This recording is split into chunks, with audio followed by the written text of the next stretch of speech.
Gracias, Beatriz. El Señor bendiga a todos en el lugar donde se encuentren y un abrazo en el nombre de Jesús por estar participando y por estar entrenándose para ser cada día mejores en lo que el Señor les ha mandado a hacer.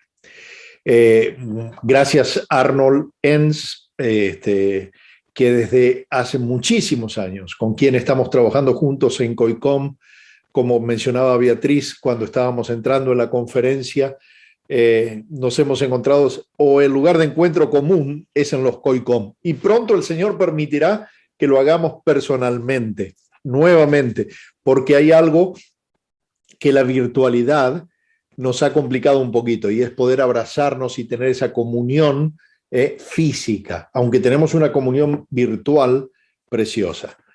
Un saludo grande para quienes no me conocen. Como mencionaba la hermana Beatriz, me dedico a las comunicaciones desde muy temprana edad en mi vida. Tengo 62 años, 41 años de casado con mi esposa Patricia, tenemos 5 hijos, 10 nietos y estamos sirviendo al Señor hace más de 26 años y estamos felices por eso. El Señor me ha permitido honrarme y me ha honrado con diferentes posiciones en la industria de comunicaciones cristianas. Durante muchos años fui el presidente de Editorial Vida, una de las editoriales más relevantes en el mundo de publicaciones cristianas, y hace 12 años estoy a cargo de los ministerios de la Sociedad Bíblica Internacional para Latinoamérica, que incluyen las traducciones, nuestras traducciones en la lengua española y en la lengua portuguesa, que son 2 de los 5 idiomas más hablados en el mundo. Así que fíjese qué privilegio que tiene usted de hablar bien el español, porque el español es el segundo idioma hablado en el mundo, después del mandarín, aunque se sorprenda. Muchos piensan, no, el inglés es el idioma más hablado. No, el inglés es el idioma más hablado cuando contamos a la gente que habla segunda lengua en inglés, pero hablantes nativos viene el mandarín y después el español. Así que el Señor les bendice ricamente. Me encantan los medios de comunicación y me encanta escuchar qué se dice, cómo se dice, cuándo se dice, por qué se dice y para qué se dice. Creo que son las reglas básicas de la comunicación y del lenguaje. Un lenguaje que llegue a la necesidad de la gente. Un lenguaje que complete el círculo completo de la comunicación. Porque muchos comunicadores piensan que proclamar, que hablar, que poner su boca en movimiento completa el círculo. Y no. En realidad, el círculo comunicacional termina cuando el otro logra entender lo que yo quiero decir. Y a veces siento que en esas cosas podemos estar fallando, porque no siempre la gente entiende lo que estoy tratando de decir. Y esto pasa porque las lenguas van inmersas en culturas. Pero el primer problema es que el cristianismo va por sobre las culturas. No hay una cultura cristiana. Hay un cristianismo, hay una fe que abarca todas las culturas, hispanas, latinas, romanas, románticas, griegas, y para irnos hasta la antigüedad, hasta los idiomas en los cuales, y los tiempos, y las geografías en los cuales se escribió la Biblia. Porque el mensaje de la Biblia es relevante hoy si podemos traerlo a la actualidad. Si entendemos la tercera pata de una buena mirada bíblica. Una mirada bíblica que primero me diga qué dice el texto. Eso no lo puedo cambiar, lo dice el texto. Pero la segunda mirada que tengo que tener es la mirada virtual. ¿Qué significa ese texto para mí hoy? ¿Qué significa el libro de Hebreos hoy para Esteban? ¿Qué significa el libro de Hebreos hoy para Beatriz, para Cecilia, para Claudia? ¿Qué significa para Luciano, para Jessica, para Wilfredo? Seguramente hay una mirada virtual diferente de significancia o de significado que es distinta, pero que aplica. Y cuando logro resolver esa mirada virtual de comprensión del texto, entonces es que puedo llegar a lo más importante, que es la transformación, que el texto me transforme, que el texto me traspase, que el texto, Adolfo, se meta en tu vida y te deje traspasado, transformado. ¿Por qué? Porque la tercera pregunta es, ¿cómo lo aplico a mi vida? Entonces, ¿qué dice? ¿Qué significa? ¿Y cómo lo aplico a mi vida? Le decía a Beatriz que quisiera dar tiempo después al final para preguntas, pero introducir desde una mirada periodística este tema, con una conclusión. Estoy suscripto a un canal de noticias cristianos, formo parte de EPA, Evangelical Press Alliance, o Association, y porque los periodistas cristianos o los cristianos que hacemos periodismo, también tenemos que en algún momento sindicalizarnos para tener algún tipo de protección legal ante todas estas locuras que están pasando en los medios de comunicación, sobre todo cuando uno quiere dar un punto de vista que es desde la cosmovisión bíblica, porque resulta que la tolerancia aplica para todos, menos para nosotros. O sea, tolerar para mí es un camino de dos vías, donde si yo puedo escuchar lo que dicen los LGTBX, Y y Z, también deberían ellos poder entender y escuchar qué es lo que estoy tratando de decir yo y llegar a un punto, por lo menos de discordancia en paz. Eso sería la comunicación y el lenguaje que deberíamos aplicar. Pero cuando me pongo a trabajar analizando noticias, les voy a dar un pantallazo de lo que pasa en la iglesia evangélica en Estados Unidos. Ahora, estoy claro que la iglesia evangélica de Estados Unidos no es modelo para la iglesia evangélica latinoamericana, pero les quiero decir una cosa, como se dice en mi país, no les dije, soy argentino, pero el Señor ya me perdonó, así que tranquilo, quédense tranquilos, respiren, ¿ok? Se dice en Latinoamérica que cuando se resfría el tío Sam le agarra gripe a Latinoamérica. De hecho, hoy los titulares del diario decían que la inflación de Estados Unidos, que está a niveles alarmantes, va a provocar algún tipo de reacción económica en Latinoamérica. Y eso es obvio, porque hay ciertos contagios. Pero yo les voy a hablar de lo que está pasando en la iglesia en Estados Unidos, porque acá vivo, aunque desarrollo el ministerio de manera global para el mundo hispano, pero déjenme presentarles esto. Y para eso voy a compartir pantalla. Miren esta encuesta que he estado trabajando, que salió publicada en Christian Post, en este medio de noticias, y para el que la quiere, y lo mismo, para el que quiere toda la presentación y las notas, porque pienso que no voy a terminar con todo antes de dar el espacio a las preguntas, pero para quienes quieran las notas completas, les voy a escribir un nombre aquí en pantalla después, y ustedes me van a escribir allí y les paso estos slides y las notas que necesiten. Miren esto. ¿Alcanzan a ver la pantalla? ¿Bien? Alguien que me conteste. Beatriz, ¿alcanzas a ver? Sí, se ve bien. Sí, se ve muy pequeñito, pero sí se ve. Ok, ahora lo vamos a ampliar. Eso tiene solución. No hay mayor problema. Déjame ponerlo acá. Sacar.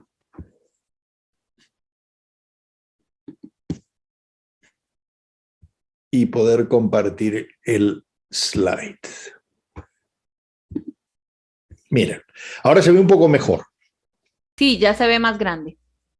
Miren, esta encuesta dice, y dice, sin sorprendernos, sin causar sorpresa, el 67% de los protestantes evangélicos creen que la influencia del cristianismo en la vida estadounidense está disminuyendo.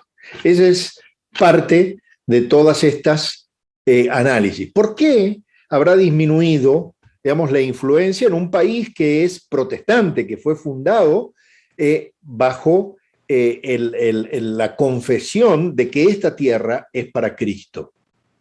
Porque recuerden que cuando nuestros conquistadores fueron a buscar el oro de Latinoamérica, los colonizadores que vinieron a Estados Unidos venían a buscar libertad religiosa, y es por eso que este país se creó, se fundó sobre la base del Evangelio. Sin embargo, 67% de los evangélicos protestantes creen que la influencia del cristianismo está disminuyendo. Pero fíjense, menos de la mitad de los cristianos, ya ahora está hablando de los cristianos, antes estaba hablando del cristianismo dentro de toda la sociedad, pero menos de la mitad de los cristianos, si verán, está en inglés, yo le puse las frases destacadas en español para que ustedes me puedan seguir. Menos de la mitad de los cristianos estadounidenses esperan experimentar la salvación eterna. Pero ¿cómo es esto? Veamos esto. Si los Estados Unidos es un país cristiano en su mayoría, o protestante o católico, ¿cómo puede ser que la mitad o menos de la mitad esperen experimentar la salvación? Fíjense, un mayor número de cristianos profesantes, quiere decir que se congregan, algunos van a algunas otras actividades, creen que las buenas obras los van a llevar al cielo, según el resultado de esta nueva encuesta. 52% de esos cristianos piensan que un método orientado por las obras es suficiente para la aceptación de Dios. Esto es tremendo lo que van a ver ahora en verde. La mayoría de los estadounidenses ya no creen que Jesús es el camino a la salvación. En cambio, creen que ser una buena persona es suficiente.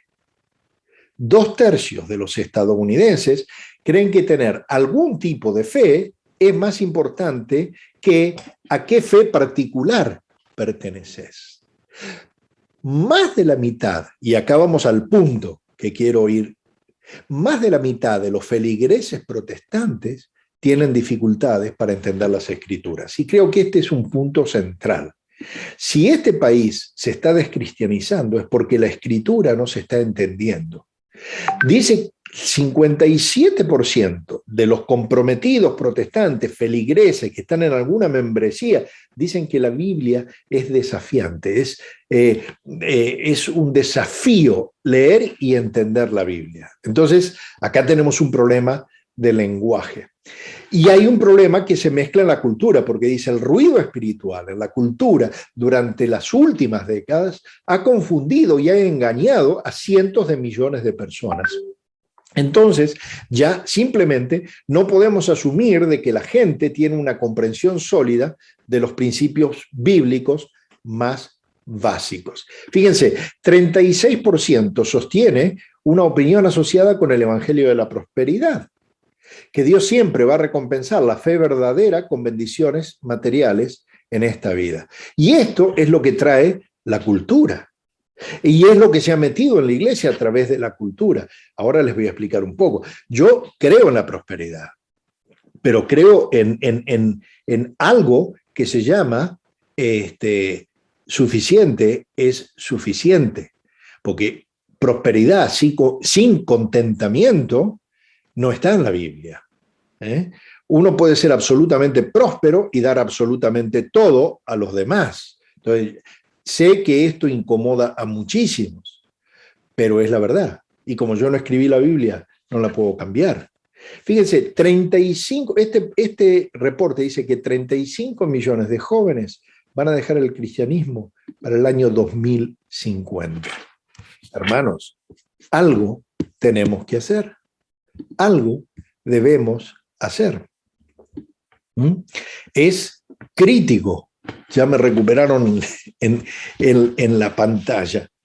Es crítico realmente lo que está pasando. Les voy a escribir a todos mi dirección de email para que puedan escribirme y pedir si es que les interesa esta presentación para tenerla. Lo que sí les prometo, díganme que estuvieron en CoilCom, qué les pareció la presentación y yo les respondo. esteban.fernandez@biblica.com. Déjenme hablarles de esto y de mi mirada. Hemos perdido, sin duda, relevancia e influencia en la cultura actual. Y yo creo que el porqué es porque hemos dejado de usar la palabra, porque hemos perdido influencia a través de la palabra, porque no podemos comunicar la palabra. Es triste ver en algunos lugares que uno visita, y esto afecta a Latinoamérica también, a muchas congregaciones en Latinoamérica, ver que a veces se exponen sermones de todo tipo que por ahí, para arrancar, para darle como un viso de bíblico, usan un versículo y después se van a 7 libros de psicología o 4 libros de motivación. Pero la palabra se está usando poco. Cuanto más dejamos de usar la palabra, más extra, digamos, más trabajo nos va a costar conectar la palabra con la sociedad. Pero esto no es nuevo. Neil Anderson, el autor de Libertad en Cristo, escribe en uno de sus libros, parafraseando a uno de los padres de la iglesia: si es verdad, no es nuevo, y si es nuevo, no es verdad. Entonces voy a aplicar este principio. Esto que les acabo de decir, de que el pueblo se había extraviado, que la sociedad se había extraviado porque había dejado de usar la palabra, lo podemos ver en la Biblia. Si usted va a revisar, después lo hace en su casa, pero yo le voy a contar la historia. Segunda de Crónicas 34, capítulo 1 y 2, versículo 1 y 2, va a ver, Segunda de Crónicas 34, que en Israel viene un rey en la casa de Judá que se llama Josías, 8 años cuando ascende al trono y reina en Jerusalén 31 años. O sea, muy joven. Inmediatamente dice que Josías hizo lo que agrada al Señor. Ahora les voy a contar una de las cosas que hizo Josías que realmente agradó al Señor. ¿Por qué? Porque el pueblo se había desviado. Cuando vemos la historia de su padre, cuando vemos la historia de su abuelo, vemos que se habían desviado completamente, y no solamente se habían desviado ellos, sino que habían hecho confundir al pueblo y desviar al pueblo. Y un atisbo de esto nos lo da en Segunda de Crónicas, el mismo capítulo 34, versículo 14 y 15, nos da la razón de por qué el pueblo estaba tan alejado de Dios. Y resulta que en el versículo 14 de Segunda de Crónicas 34 dice: al sacar el dinero, escuchen esto, cualquier parecido con la realidad es pura coincidencia. Al sacar el dinero recaudado en el templo del Señor, presten atención a los sujetos de toda esta oración. El sacerdote Gilquías encontró el libro de la ley del Señor dada por medio de Moisés.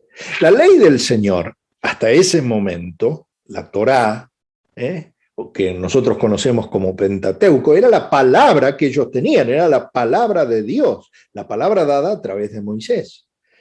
Y Gilquías le dice al cronista Safán: he encontrado el libro de la ley en el templo del Señor. Y entonces se lo entregó. Bueno, la conclusión es sencilla.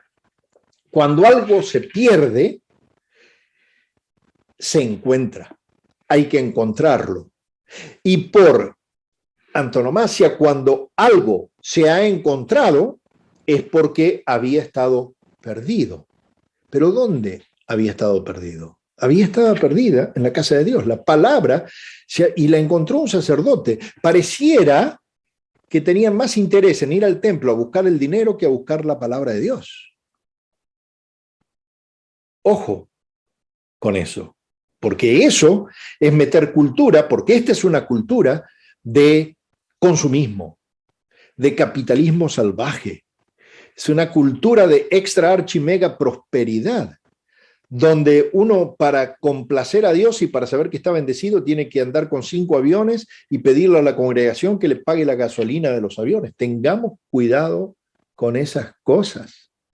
Jesús, el más rico de toda la humanidad, el más rico de toda la historia, nunca dejó de ser rico.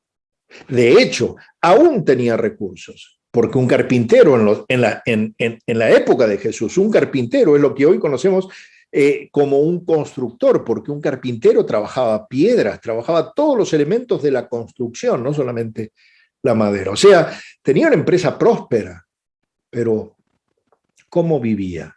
Tengamos cuidado con esto, porque si le prestamos más atención al dinero que a la palabra, ya podríamos tener una pista de por qué nos estamos separando de la cultura.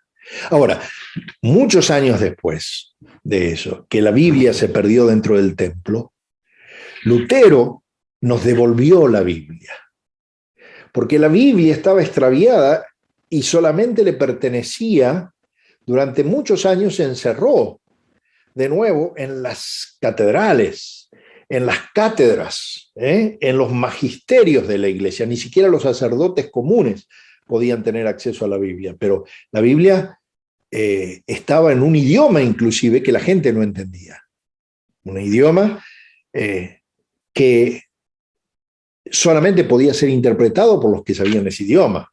Gracias a Dios por el Ministerio de las Traducciones, porque gracias al Ministerio de la Traducción, yo que no hablo hebreo, ni arameo, ni griego, puedo entender cuál es la revelación que Dios quiso dar, cuál es la revelación especial de Dios hoy para mí. La palabra escrita, Jesús, y la palabra encarnada, Jesús, y la palabra escrita, la Biblia. Nuestro ministerio, nuestra cosmovisión tiene que moverse allí, y el Espíritu Santo por sobre esas dos vertientes, lo escrito y lo vivido, para traernos ese conocimiento fresco. El Espíritu Santo nunca va a ir en contra de lo que Jesús enseñó, ni de lo que la palabra escribió. Ahora, la palabra es toda la palabra, porque hay algunos también que agarran un versículo y lo exprimen y hacen de ese versículo decir cualquier cosa, cuando en realidad el Salmo 119, 160 dice la suma de tus palabras. O sea, de Génesis a Apocalipsis, la suma de tu palabra es la verdad. ¿Y cómo accedo a eso? Por supuesto, no le voy a dar una clase de teología, pero solo por fe. Esa fe que nos hace acceder a Jesús y a la palabra, a Jesús todo humano y todo divino, y a la palabra toda humana y toda divina. Divina desde su emisor, el que emite es Dios, pero humana desde el receptor, porque el que recibe es el hombre. Jesucristo es el punto central. Es que el que une la palabra con el parlante, es el que une el emisor con el receptor. Yo no sé si vos te fijaste, pero cuando, si tratás de darle, o tenés en el jardín de tu casa, uno de estos aparatos para darle comida a los pájaros, vas a ver que viene un montón de pájaros y están felices, todos tratando de buscar comida y demás. Pero vos podés mirarlo desde adentro de tu casa, porque en el momento que vos salís, los pájaros salen huyendo, huyen, porque se asustan. Aún si haces un movimiento fuerte dentro de tu casa, puede ser que los pájaros salgan corriendo, porque vos sos mucho más grande de lo que ellos pueden entender. La única manera que tendrías de poder compartir con los pájaros es hacerte pájaro e ir y volar con ellos. Miren, quiero traerle esta metáfora para decirles que Dios se acerca a nosotros haciéndose hombre, para que no nos asustemos de su grandeza, porque no deja de ser grande, es absolutamente grande. es absolutamente trascendente. Pero así como es de trascendente, es cercano a nosotros. Y ese es Jesús, alguien que puede traernos la mirada de Dios desde el corazón de un hombre.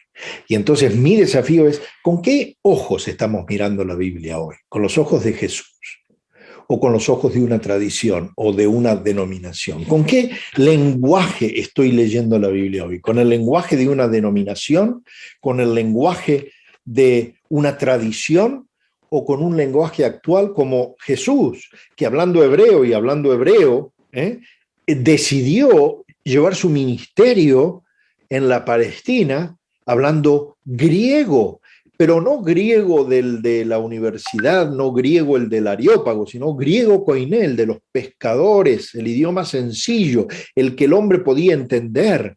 Y ese es el desafío, queridos míos, agarrar ese mensaje de Dios y transformarlo de tal manera que sin cambiar ese mensaje, el lenguaje lo haga entendible a los otros, que transformemos el lenguaje sin cambiar el mensaje de lo que Dios siempre ha dicho.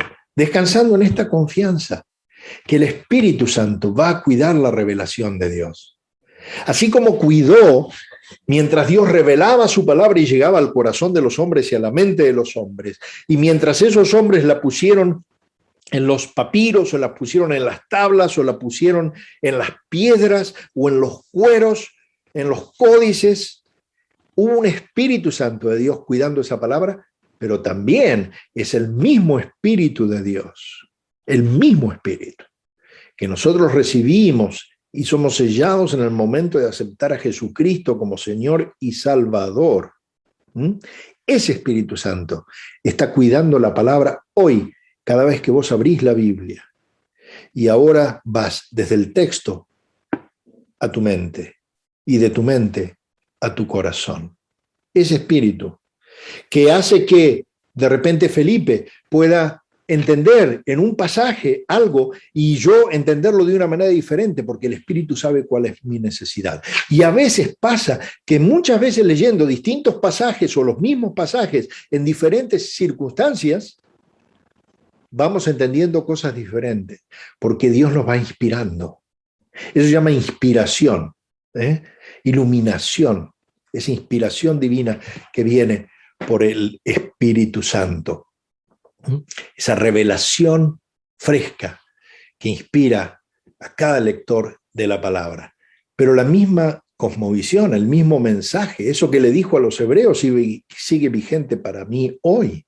Eso que le dijo de que Jesús es superior a los ángeles y superior a Moisés, y que si Dios ya había juzgado a los ángeles y había juzgado al pueblo que salió con Moisés y se rebeló, ¿cómo no va a ser el que desprecia la salvación? Es lo que yo tengo que anunciar hoy, pero anunciarlo de una manera que la gente entienda, que el relativismo que hay en la sociedad no mate el mensaje del autor, porque a veces la sociedad quiere meterse a interpretar lo que dice la Biblia, querido mío, pero si no creen en Jesús, ¿para qué les vamos a permitir que interpreten la Biblia? Van a leer la Biblia como un libro de literatura o de historia, algo totalmente diferente.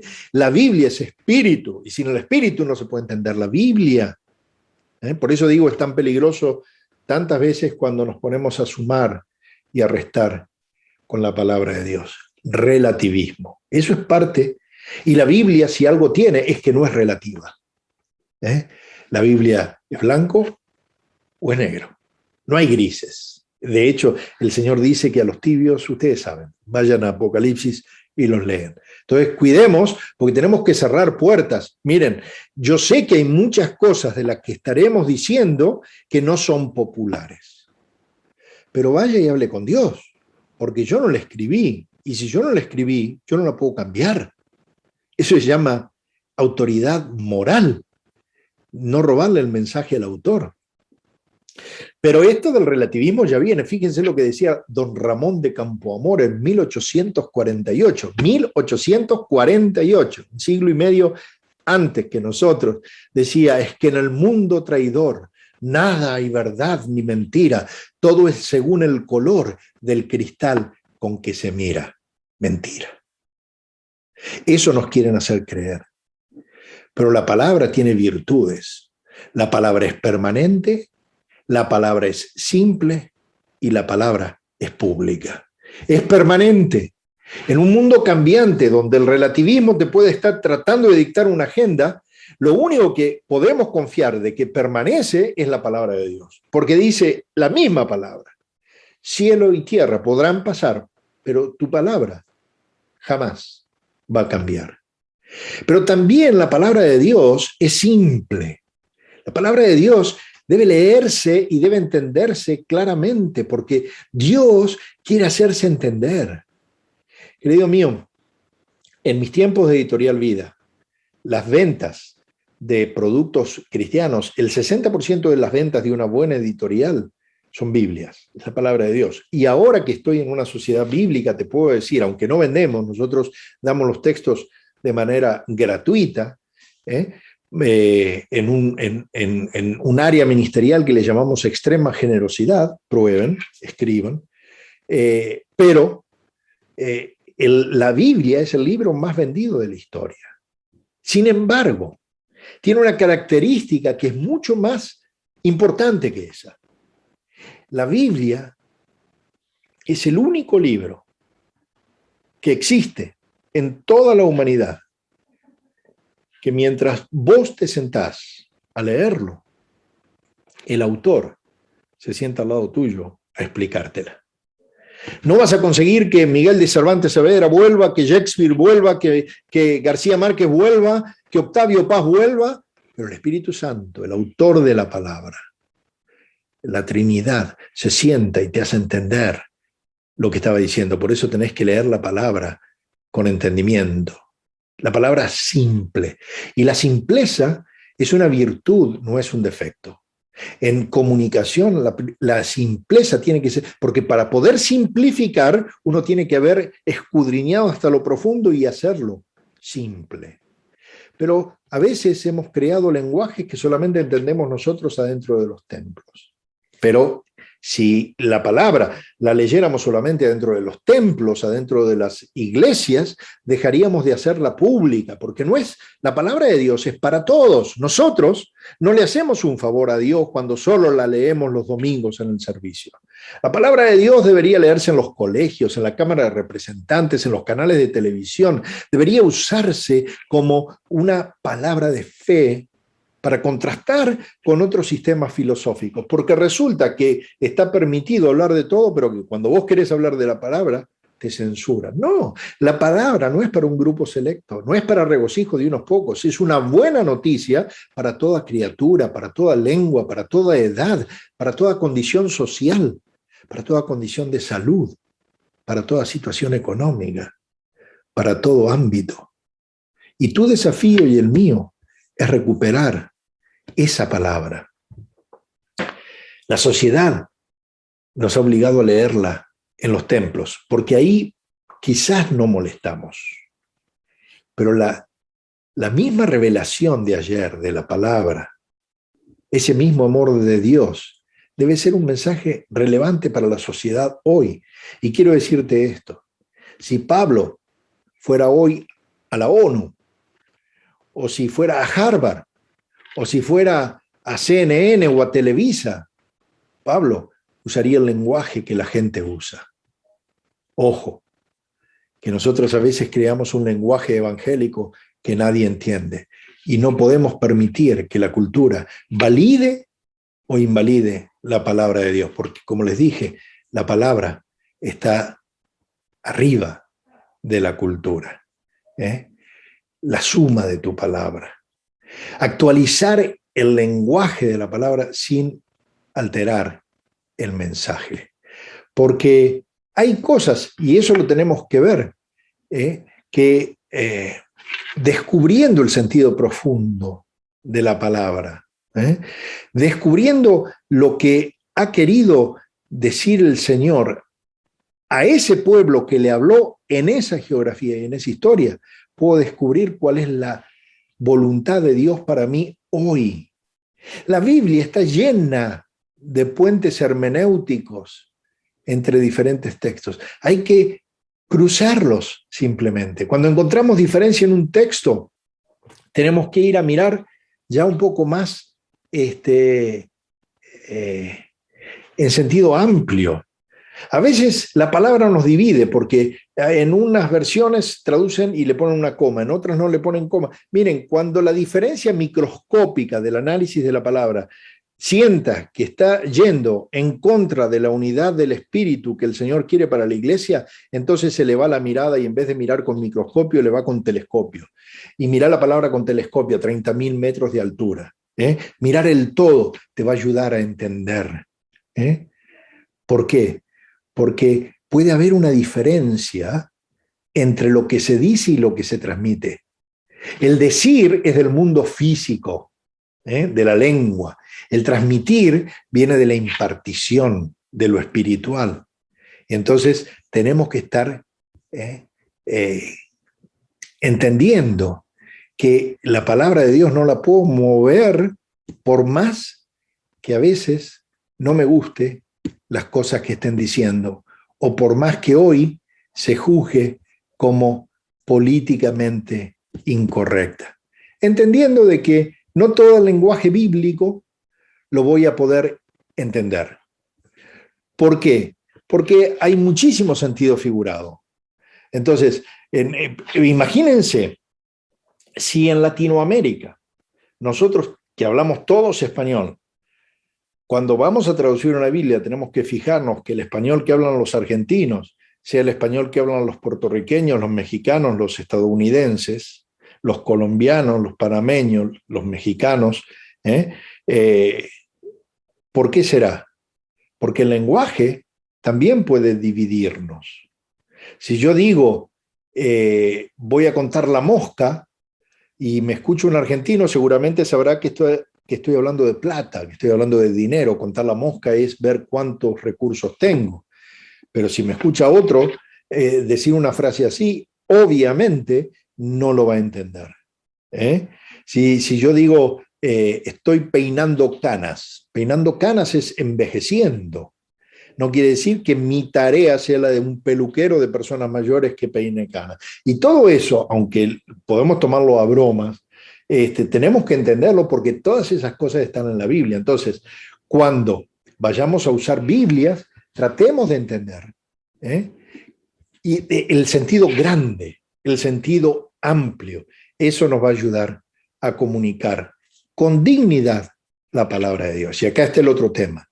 No podemos comunicar con dignidad un mensaje que abra la puerta a la indignidad. Porque Dios ya dijo qué es lo que iba a pasar al final. No hay mensaje más anticipado que el de la Biblia. No hay mensaje más probado que el de la Biblia. Y si alguien viene hoy a tratar de discutir la Biblia, yo no me meto en peleas. Yo dejo de que traten de explicarse ellos y se enreden en sus propias palabras. Y a lo sumo les digo, ¿pero vos crees en Dios? No, es que yo soy agnóstico, soy ateo. Y entonces, ¿para qué discutís de algo en lo que no crees? No me interesa. ¿Para qué gastar tiempo? Nos hemos enfocado muchas veces, erróneamente, en tratar de convencer a la gente que nunca va a querer ser convencida. Usemos la palabra de Dios de manera sabia y de manera